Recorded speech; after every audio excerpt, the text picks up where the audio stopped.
Hello everyone, my name is Alex Toledo and I'm from London Wildlife Trust, and this is a presentation to introduce you to the Woodland Condition Self-assessment tool. This is a project that has lasted now 2 years, is about to end soon in 2025.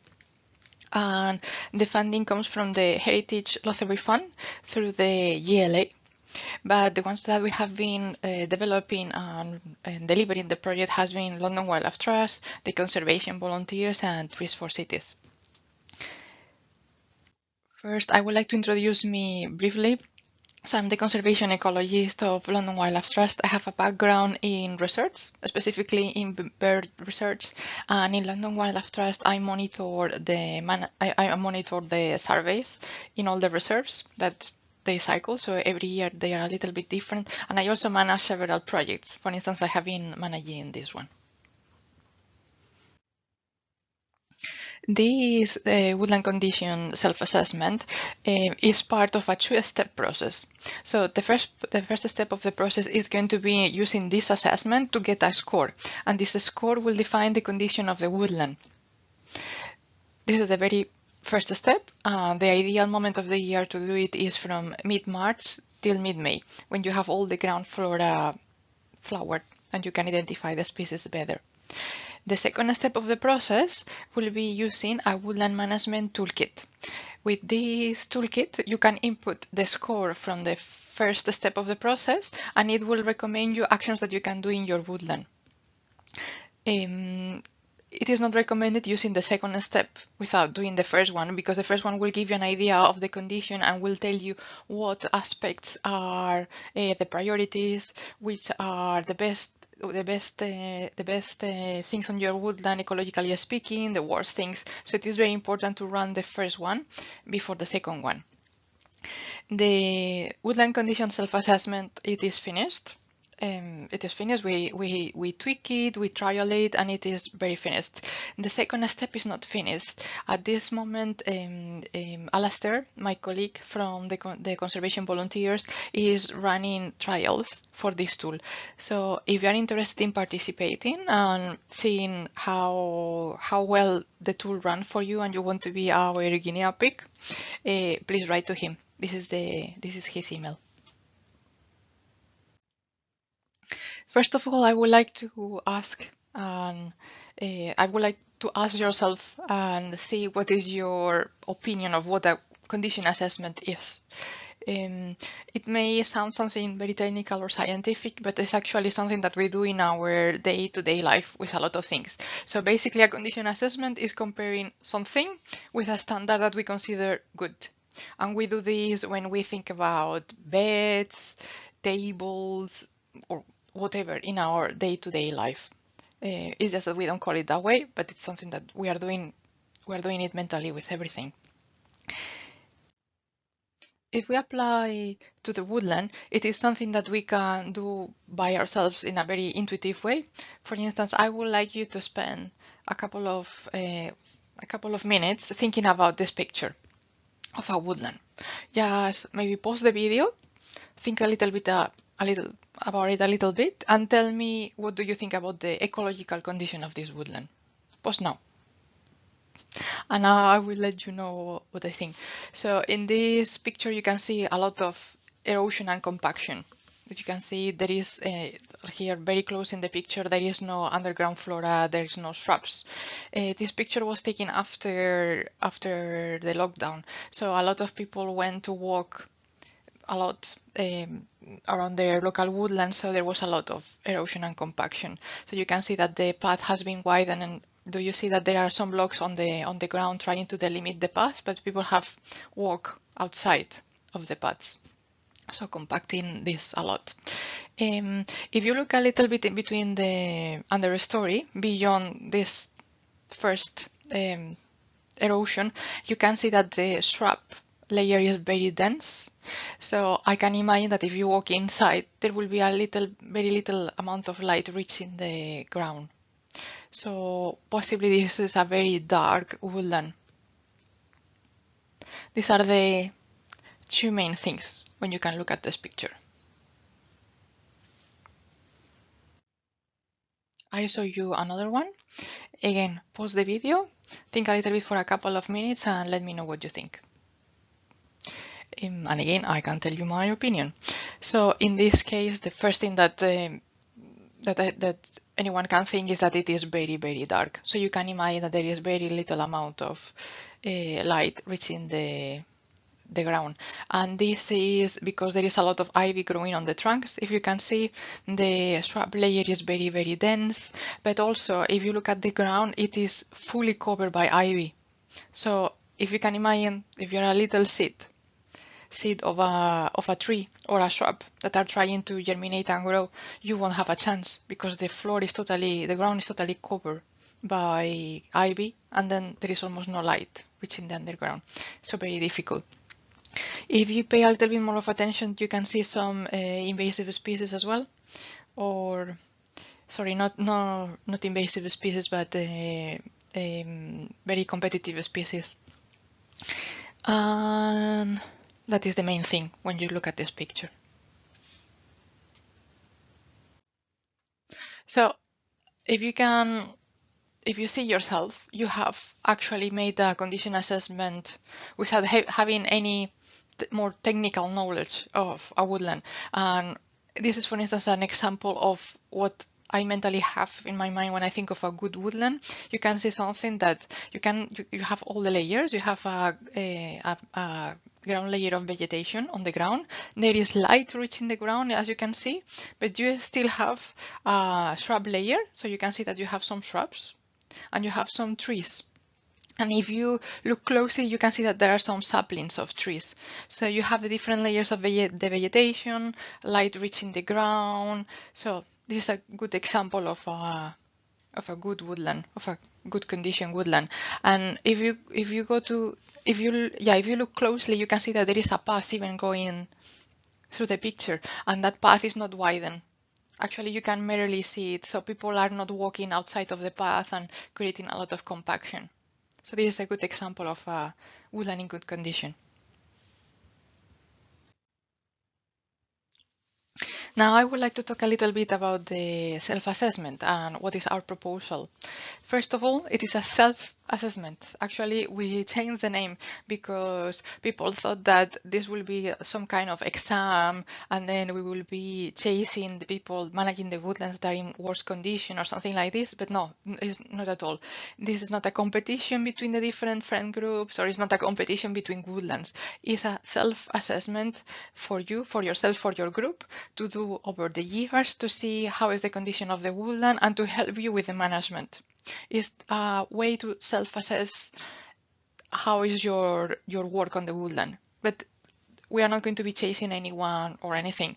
It will be very nice, and we have been trying to collect the data, to collect the results, to see maybe in 5 years or 10 years how is the general condition of our woodlands, and maybe see if there are there is more financial help needed. But in any ways, any competition or anyone is going to be chased based on the results of the self-assessment. An example of how you can use this self-assessment, for instance, year 1, this year, imagine that in April you have run the self-assessment and you have got a score of 15. And that's it.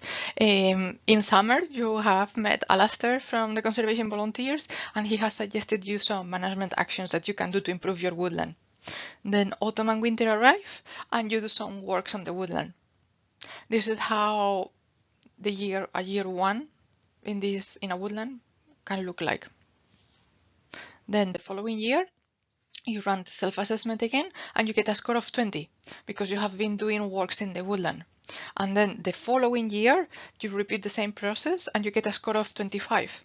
So every year, because you have been doing works, every time you run the self-assessment is going to improve slightly. And you may think, oh, Alex, I don't think that nature can improve that quickly. I don't think that can get reflected that quickly in the self-assessment, but it really can. We're going to see later on that there are different categories and you can make improvements in a woodland very, very quickly. An example that I give is Camley Street Natural Park. I suggested removing some of the ivy growing on the ground. So there could be more light reaching the ground.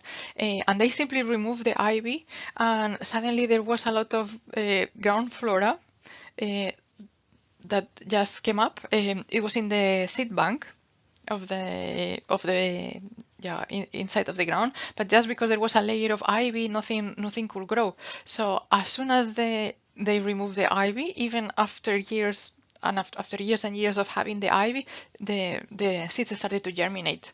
So within the same season, they could see a change. So you can see very quick changes in a woodland after doing some management, and that will be reflected in the self-assessment tool.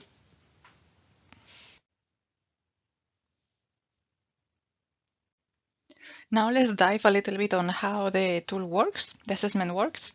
So you have these 7 different categories, and you will go through the form one by one, filling some questions basically, and that will give you a score. So you will get a score for each category. And you can do that, you can write that in the form itself. So for every category you get a score, then you get a total overall score. And I know that we are humans and we love having a final number, like a final number of an exam. But in my professional opinion, it is much more valuable, more than having a total overall score, knowing the score for each category. So you know which one is a little bit lower, in which one you should prioritize. So don't get too hung about with the number of the total overall score. Look deeply into each category. Then once you have your scores for each category and even the total one if you want, you can use this table as a way of knowing where you are. So if you get minus 13 as a total score, for instance, you really like that woodland needs a serious improvement. Between 13 to 30, it needs improvement, but not as much as before. Between 31 to 53, it starts to be in favorable condition, although it still needs some work, and so on. So you can see for each of the categories where you are, and then for the total score. But as I mentioned, for me, it's more valuable knowing for each category where your woodland is more than overall it, because then you know what category you need to tackle more. Another important concept we need to understand very well is the concept of compartment. So you need to fill an assessment, a woodland condition self-assessment form per compartment. So it is very important that you establish the compartments before even you start to fill the forms. Otherwise, it can get very confusing. Some sites will have the compartments already established, especially the most established sites. Normally the compartments appear in the management plan, or you can ask to the site manager or the landowner. In other cases, you may need to define the compartments. So normally compartments are defined because the vegetation is very different or the management is different. So this is an example of a London Wildlife Trust Nature Reserve. And in the clay, I'm going to put you a couple of examples so you know how to differentiate compartments. Imagine that 11, because it is compartment 11 here in the map, because it's close to the river, it can get wet and you have mostly willows. So that will be compartment 11. However, compartment 10, that is a little bit more far from the river, you have mostly hazel, and it is in a coppicing rotation. So every 2-3 years, you coppice the hazel. In this case, you have 2 different areas with different species and very different management. So that will differentiate a compartment. Another example could be, imagine that you have 11, you decide to copy 1 year, one compartment, half of the compartment, but not the other half. In that case, if you want, maybe you can break down 10 in 2.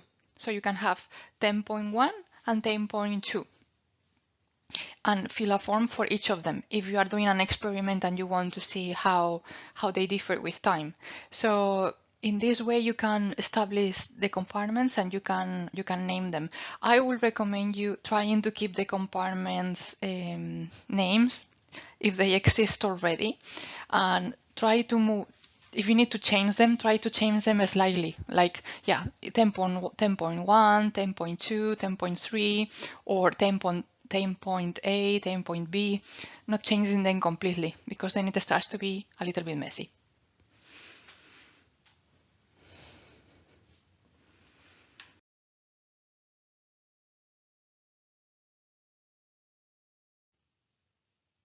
Now I would like to talk a little bit about the different layers that are present in the woodland, because I think this is very useful to understand. So when you are filling your assessment on site, you have a look before even started to fill the assessment, you have a look, you identify the different layers, and then it's going to be much easier to complete the assessment as you go. So in a woodland, if you imagine, if you just arrive and you have a look from above, so if you imagine that you're a bird looking from above, this first layer that you see is called the canopy layer, and that is the top of the trees. Some trees are small and won't be able to reach the canopy. So not all the trees inside of the woodland form the canopy, but some of them they do. Is this first layer that you can see in an aerial. Then if you start to go down from the canopy, yes, you have trees at different heights, of different ages, and at some point you will have shrubs. You will arrive to the shrub layer. And again, the shrub layer can vary according to the age and the species that you have. But normally it goes from up to 2 meters or something like this to 0.5 meters, a half a meter. And then under the shrub layer, normally you have the ground layer. And it goes normally up to half a meter, so around the knee. That is the ground layer. This is not as easy as it seems in this picture. For instance, if you have bramble that have grown quite a lot, is this bramble in the shrub layer or in the ground layer? If it is young bramble that hasn't grown very high, do you have it in the ground layer or in the shrub layer? So sometimes it depends. It's not as easy as it may seem. Bramble normally is considered in the ground layer, but it can be, if it is big, it can be as a shrub. It can be a shrub. Other shrubs, they can become trees. And this is the case, for instance, of the hawthorn. Myself, I have been in a forest where the canopy were hawthorns. They were very big and very old. So even if a hawthorn normally is in the shrub layer, it can, if it is only hawthorn, if they are very old, they can become trees. So you will have hawthorns in the canopy layer. Yes. Now, if we talk a little bit about the trees in your woodland, normally what you want, ideally, to have a woodland in good condition is a species richness. Also, there are exceptions. There are some forests, some woodlands that are only formed by one tree species. For instance, beech. It's very common to have a forest with only beech.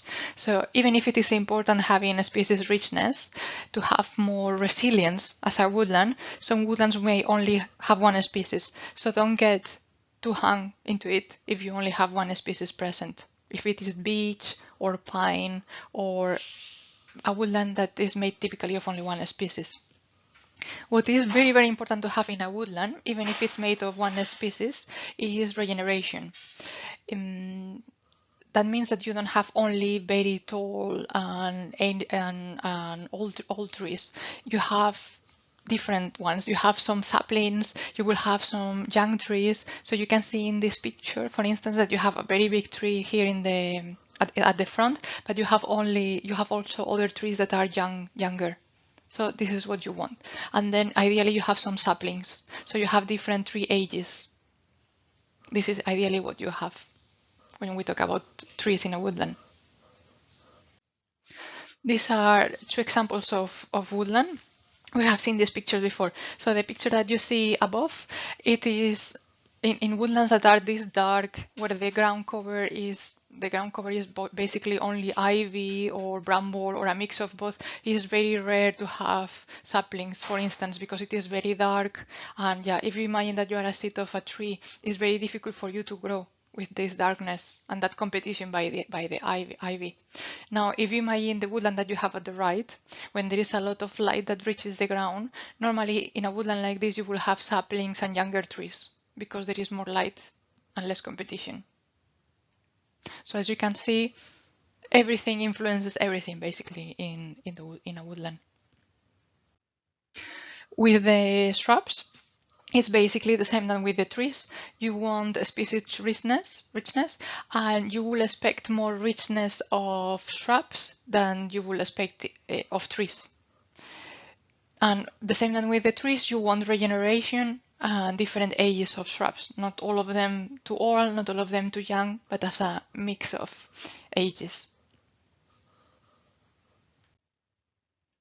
Now, if we move to the ground layer, what we would like is in the ground layer of a woodland, we would like to see not erosion, like in the picture that we have below, that we have seen before. This is obviously not a good ground layer. There is erosion and there is also compaction. So when this has happened in a woodland, it is very difficult that vegetation starts to grow, because it's very, very compacted. So normally you have to start adding organic matter, and then slowly the soil will start to build up.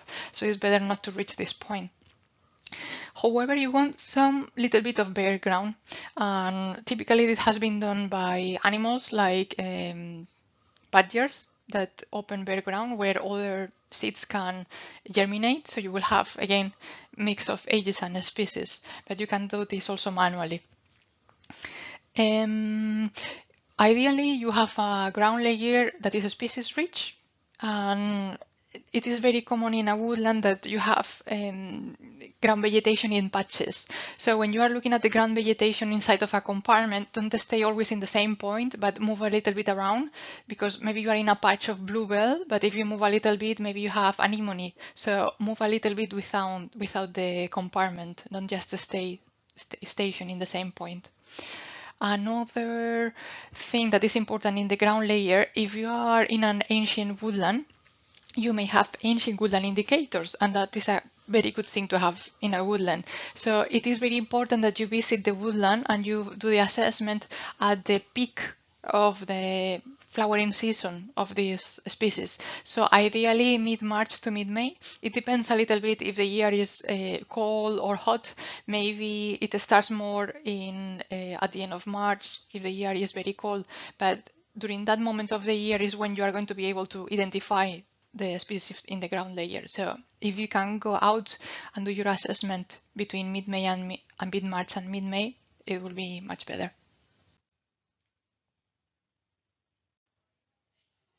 Another section that is very important in the self-assessment is the section about competitive and invasive species.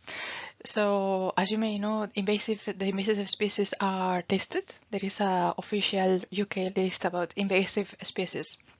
The competitive species, though, are not official, but these are species that are beneficial in a certain amount, in a certain percentage of cover, but when there are too much, they start to compete with other species. And for instance, if we think about bramble or ivy, they cover very big extensions. They shade it, they don't let anything grow through.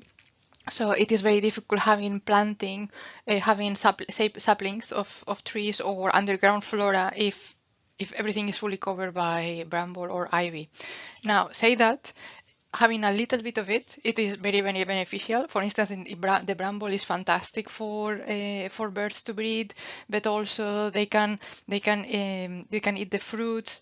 This is an example of in the picture you can see an example of a place where having bramble it is very good also to regulate the traffic of people. So you have bramble growing at both sides of a path, so people cannot go through. It is also good to protect some areas, for instance, where you have trees growing.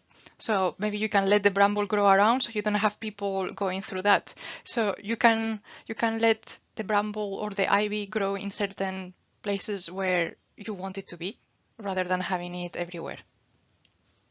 So they are not bad species, but in small proportions can be beneficial. It depends on the amount and where. I want to talk a little bit more about ivy, because there is a general misbelief that ivy is something negative in a woodland, but it is not. I don't know if you have seen an ivy when it is in flower. It is full of pollinators and invertebrates. Birds can nest inside of ivy when it's like this in a tree trunk, and it has been proven that some bats can roost underneath the roots when they are big, like you can see in the picture of the right.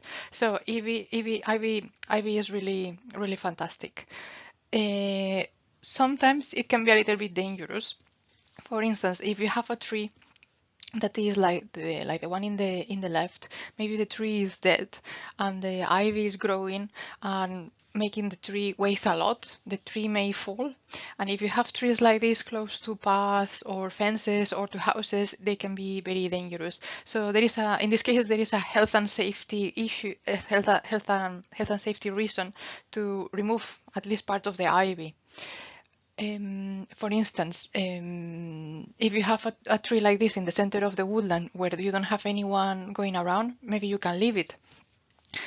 You have to think as well that trees falling is part of the regeneration of the woodland. So if you have all very old trees, all of them of the same age, giving shade, it is very difficult that you will have younger trees growing up. So think that when you see a tree that falls because of the weight of the ivy, don't think about it as a negative thing. Normally in that gaps of the woodlands, you have you have ground flora coming up, you have trees of different ages coming up. So see it as a positive thing and part of the woodland. If you have a tree like this on the edges, close to houses, close to paths, then it's a health and safety issue.